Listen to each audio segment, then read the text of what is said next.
La gouvernance, donc il faut établir une meilleure gouvernance, ça part de la plus petite entreprise jusqu'à la plus grande entreprise, jusqu'à l'État aussi.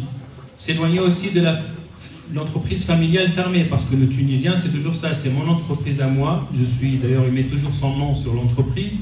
Après il faut que mon fils la reprenne, même s'il il sait rien faire de sa vie, il faut qu'il reprenne l'entreprise. Il reprend l'entreprise, il plante l'entreprise, elle ne marche pas. Donc il faut que derrière, on sort un peu moins de cette entreprise familiale fermée, on va vers plus d'ouverture. Alors, restructurer le système bancaire. On a en Tunisie 30 banques pour un pays de 10 millions de personnes.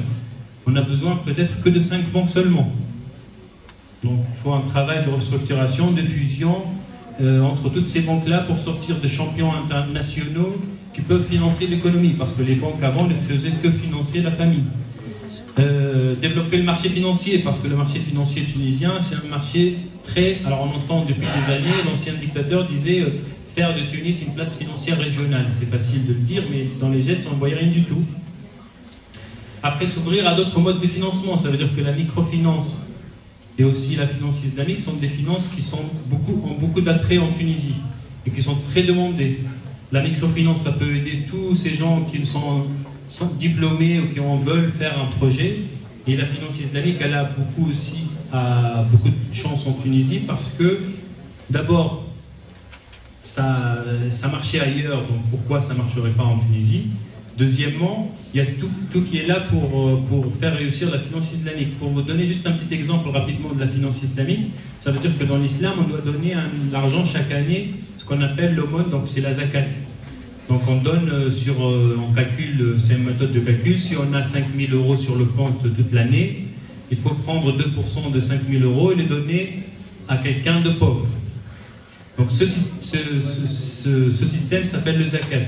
Donc ça veut dire que si on prend ces zakats de tout le monde, on peut créer un fonds d'investissement zakat qui est financé par des gens qui ne veulent pas derrière ni retour sur investissement ni rien du tout parce que eux ils veulent donner.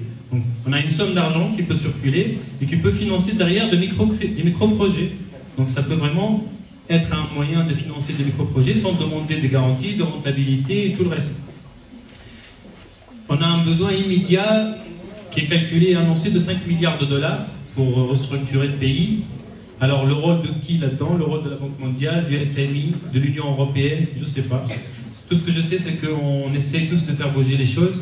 On a créé l'association, alors je suis président de l'association internationale des experts banquiers et financiers tunisiens. Donc on a créé cette association parce que même le travail associatif, il était frappé avant le régime, parce qu'on ne pouvait même pas créer d'association, ni caritative, ni professionnelle, ni rien du tout. Donc il y a beaucoup d'associations qui se créent. On a créé cette association aussi pour travailler sur le système bancaire et financier et pour essayer d'aider l'économie tunisienne parce qu'on en a vraiment besoin et parce qu'une révolution ne pourra réussir que si l'économie se développe. Et je suis là dans un lycée franco-allemand et je le répète encore une fois, si l'axe Paris-Berlin ou si l'axe Allemagne-France ne bouge pas, je pense que la révolution tunisienne est malheureusement vouée à l'échec parce qu'on ne peut pas le faire tout seul. On a déjà un problème libyen juste à côté. On reçoit, comme on l'a dit tout à l'heure, des milliers et des milliers de Libyens. On les reçoit chez nous. Moi, je suis du Sud et j'ai des familles qui ont ouvert leur garage, leur maison en vie pour accueillir les réfugiés. Donc on vient maintenant de se plaindre l'Europe pour 15 000 ou 10 000 réfugiés. Je pense que l'axe Allemagne-France doit bouger envers la Tunisie parce que l'Égypte, ce sera pour l'affaire américaine, ça on le sait.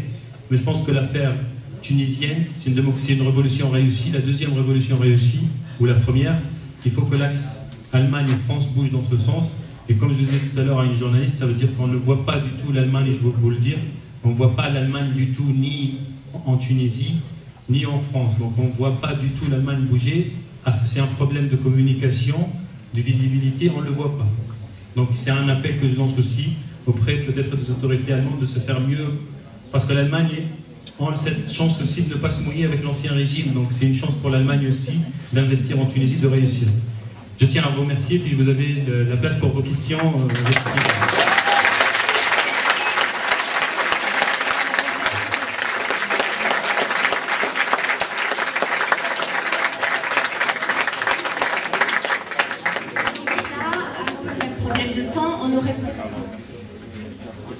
Vous m'entendez? Oui.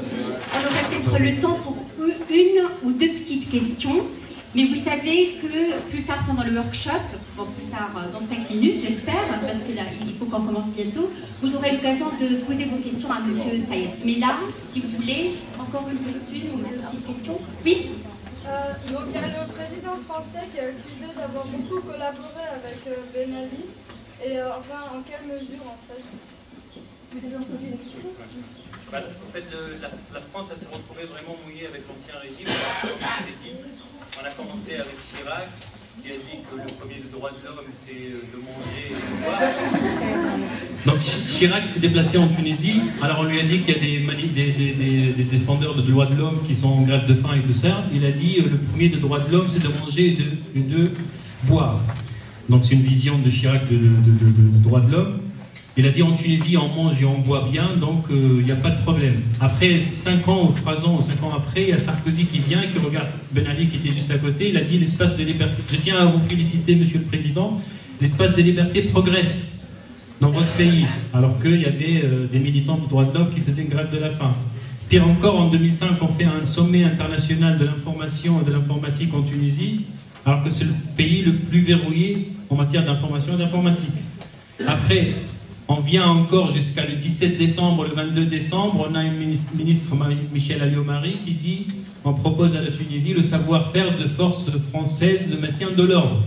Donc ça veut dire qu'on n'a jamais dit jusqu'au 14 janvier à 18 h, la France n'a jamais dit à Ben Ali dégage comme il a dit le peuple tunisien. Alors que maintenant ils se disent allez, Bachar el-Assad doit quitter, c'est facile maintenant de le dire, mais il fallait le dire la première fois, parce que maintenant Sarkozy il dit je suis le défendeur des droits de l'homme et on va défendre cet élan de printemps arabe, mais il fallait le faire dès le début parce qu'après tout le monde peut le faire, après moi aussi je peux le faire, mais il fallait le faire le premier jour, sauf qu'ils ne l'ont pas fait, et la France est très impliquée avec l'ancien régime, il y a eu beaucoup de problèmes là-dedans aussi.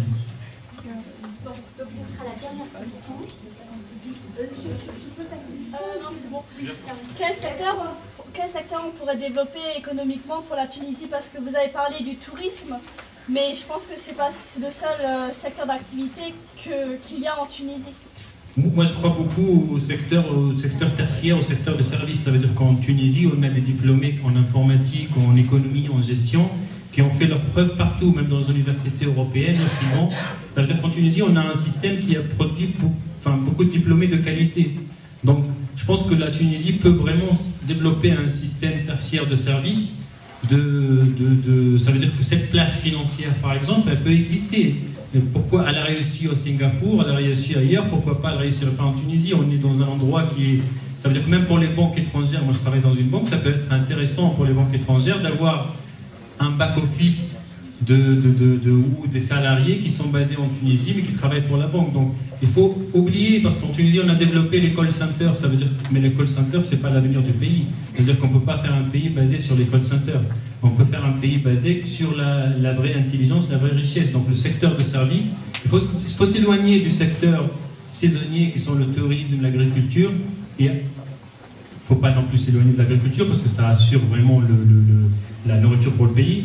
Mais derrière, il faut développer ce secteur tertiaire parce que tous les diplômés là aussi, on a pratiquement 400 000 ou 500 000 diplômés au chômage, qui sont tous dans le 2/3, pratiquement, ou la moitié ou le 2/3, qui sont basés au bien économie, gestion, finance, qui ne trouvent pas de débouchés. Donc, je pense que le secteur tertiaire, secteur financier et secteur bancaire peuvent vraiment être une vraie chance pour la Tunisie.